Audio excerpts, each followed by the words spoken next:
Aquí estamos una vez más en este espacio para abrir la Biblia, la palabra de Dios, y encontrar sabiduría. Hay cosas que realmente solo usted va a encontrar respuesta en Dios a través de su palabra. Por eso es que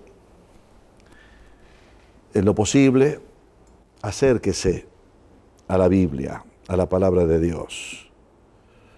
Encuéntrese con gente que la estudia, que la lee. En las iglesias evangélicas, en todas ellas usted va a encontrar ese ámbito que realmente le permite tener para usted una posibilidad de fe y de victoria en todas las áreas. Y el pastor Norberto Carlini, por supuesto, una vez más en este espacio, nos guía, nos enseña y estamos listos para escuchar.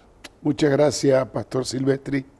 Me da mucha alegría volver a estar otra vez para compartir la bendita y gloriosa palabra de Dios. Mira, en este tiempo estamos viviendo un tiempo muy particular de ebullición que se mezcla lo social, lo político, toda la modernidad de las nuevas leyes, que pasa tan rápido al lado nuestro que a veces no nos damos cuenta, como el común denominador no se da cuenta, pero a veces están tocando cosas muy delicadas que son los fundamentos de nuestra familia, pero aparte de los fundamentos de nuestra familia, están tocando los valores que Dios ha establecido en su palabra y que ha dejado como modelo y como ejemplo. Evidentemente que uno de los planes que el enemigo ha tenido siempre es apartar al ser humano de la palabra de Dios. Hubo un tiempo cuando en Europa, me acuerdo en Suecia, en Estados Unidos, los niños oraban en la clase antes de comenzar, se leía la Biblia, en cualquier escuela pública, se le enseñaba los valores de la palabra de Dios. Cuando entró la filosofía y la política anti Dios, lo sacaron a Dios de la escuela. Nada de oración, nada de palabra de Dios. Despacito procuraron hacer de los templos religiosos unos clubes sociales donde hasta Dios lo sacaron de los templos, donde ya no se escucha más la predicación ni del arrepentimiento, ni de la fe, de buscar a Dios. Son reuniones sociales, religiosas, de entretenimiento. Estos se vieron a través de los tiempos. Ahora yo me quiero remontar una reflexión a la historia. Y una reflexión que lo quiero mirar a la luz de la palabra de Dios. Dios habla en la antigüedad, cuando el pueblo de Israel estaba cautivo en Egipto por 400 años, y dice Dios, yo voy a mandar un libertador. Es el mensaje que vino para el pueblo. Voy a levantar entre ustedes a un libertador que lo va a salvar de la esclavitud del sistema faraónico y de Egipto. Llega a oído del pueblo de que iba a levantarse alguien que iba a ser según el concepto tal vez político de ellos de la época, que iba a ser un insurrecto, un revolucionario y que iba a causar muchos problemas, pero que en el fondo procuraba traer libertad al pueblo, y viene un edicto, una ley, que maten a todos los niños varones. Comienzan a matar a todos los niños. Y había una familia de fe que había recibido la palabra, que del pueblo de ellos iba a levantar un libertador. Vieron a ese niño que había nacido y no pudieron ellos aceptar el edicto del faraón y matarlo. Y conocemos bien la historia. Lo colocan en una canasta con brea y lo largan en el río donde solía bañarse la hija de Faraón. Y ahí aparece el que sería mañana el gran libertador de Israel. Cuando lo vio la hija de Faraón, lo toma de las aguas, lo llama Moisés porque ese es el significado. Y como sabía que era el hijo de una hebrea, se lo entrega a una familia hebrea para que se lo críe. Pero fíjate cuáles son los planes maravillosos de Dios. El enemigo, el sistema, quiso abortar y matar los planes y los sueños de Dios que tenía para con su pueblo. El niño es preservado en vida, la hija de Faraón lo toma, ¿a quién se lo entrega? A una familia hebrea. ¿Y quién era? Era esa familia hebrea, justamente la madre del niño. Yo no te quisiera molestar, Sí. pero me impacta una cosa aquí. Perdóname, Norberto, No, por que favor, me meto entonces, sí. de una manera atrevida. Pero hoy se dice que si hay una ley, hay que someterse ciegamente a esa ley. Y se argumenta fuerte hoy de esta manera. Así es. Y yo creo que a veces nosotros, la gente de fe y los padres y con sus hijos y demás, a veces esa ley, a veces no es una ley escrita y establecida por Congreso de la Nación, pero sí es una ley que se hace fuerte por los hábitos y costumbres sociales. Claro. Y ahí es donde el hombre y la mujer de fe tienen que decir qué voy a hacer con mi hijo, ¿no? Así es. Y esto dijeron, no, a mi hijo yo no lo entrego, por más que la ley venga del mismo rey o gobernante de turno. Dice, pará, contra mis hijos no. Sí, con mis hijos no. No te metes. Ahora mira qué cosa interesante. Dios estaba dirigiendo los pasos de esa familia de fe que no aceptó la obligación del edicto de matarlo. Dios lo preserva, se lo da a su madre para que lo críe, y esa madre criándolo hasta que luego se lo entregue a Faraón y llegue a estudiar como estudió y llegar a ser un grande dentro de las universidades de Egipto, pero sin embargo llevaba sus raíces dentro, Claro. que sirvió mañana para que el llamado de Dios se materialice y llegue a ser el gran libertador. Pero ¿a dónde quiero llegar con esta historia? Saltamos otra historia parecida. Cuando el pueblo de Israel, ya en otra época, pierde la comunión con Dios, entra en los caminos torcidos de la práctica de la idolatría, sirviendo a dioses ajenos, llega un momento que Dios le habla al pueblo y comienza a declarar palabras proféticas que iba a levantar un libertador para el pueblo, pero ya no de la esclavitud de la mano de un rey como Faraón, sino de la esclavitud de un príncipe espiritual que lo tenía subyugado, que era del reino de las tinieblas o del ámbito de las tinieblas. Cuando esa noticia, esa palabra profética comienza a comentarse en medio del pueblo, el diablo se levanta y dijo, vamos a ser como en los días de Moisés, vamos a levantar un edicto, dijo Herodes, y vamos a matar a todos los niños. Conocemos bien la historia de Jesús, cómo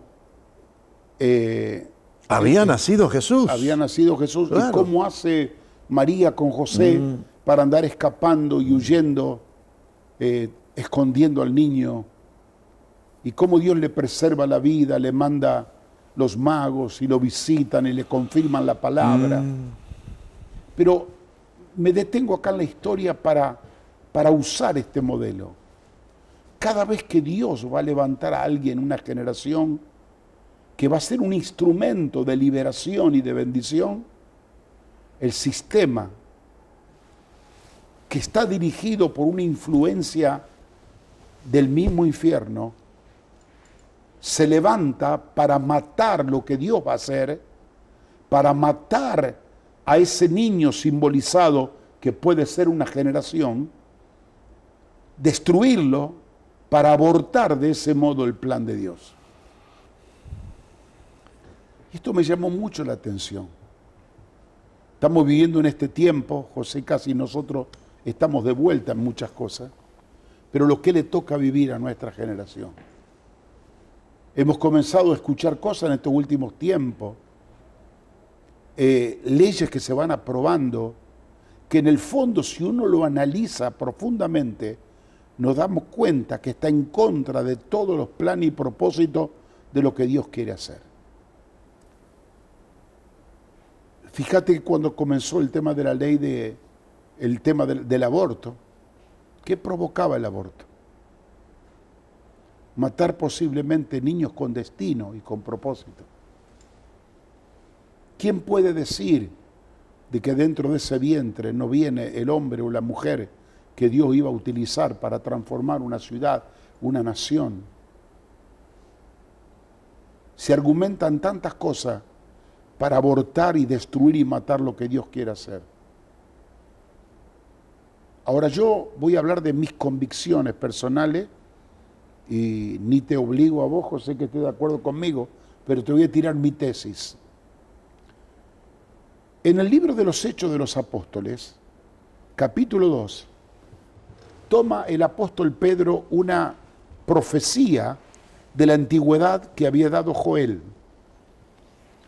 Joel había hablado de los últimos días y dice que en los últimos días o en los postreros días, como dice el capítulo 2, versículo 17, Dios iba a hacer algo, una intervención sobrenatural que iba a hacer algo en estos postreros días, iba a derramar de su espíritu sobre toda carne.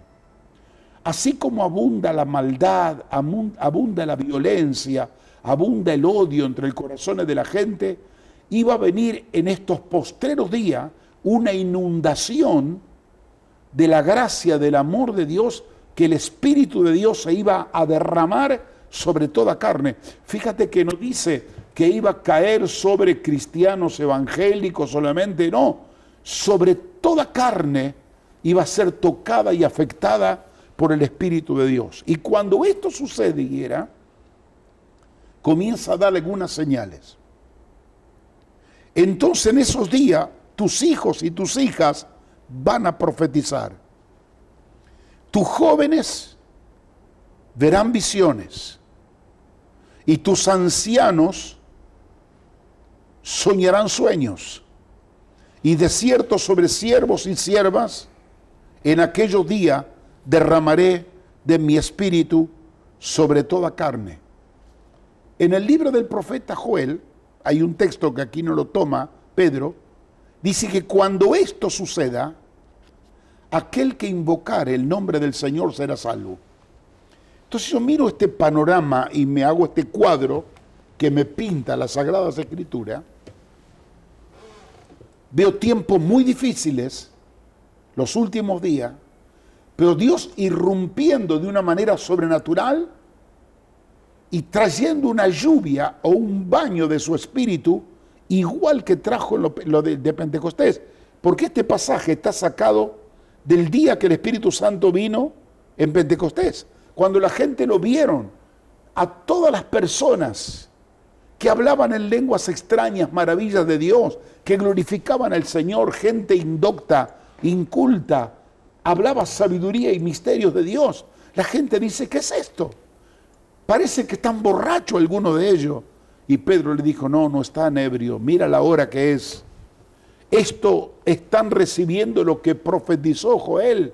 Y le dice esta palabra, que iba a venir el Espíritu sobre toda carne, que se iban a levantar niños profetas, se iban a levantar jóvenes visionarios y ancianos soñadores de sueño.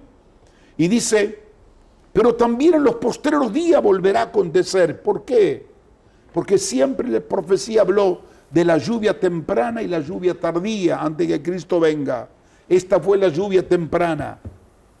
Comenzó a soplar la lluvia tardía.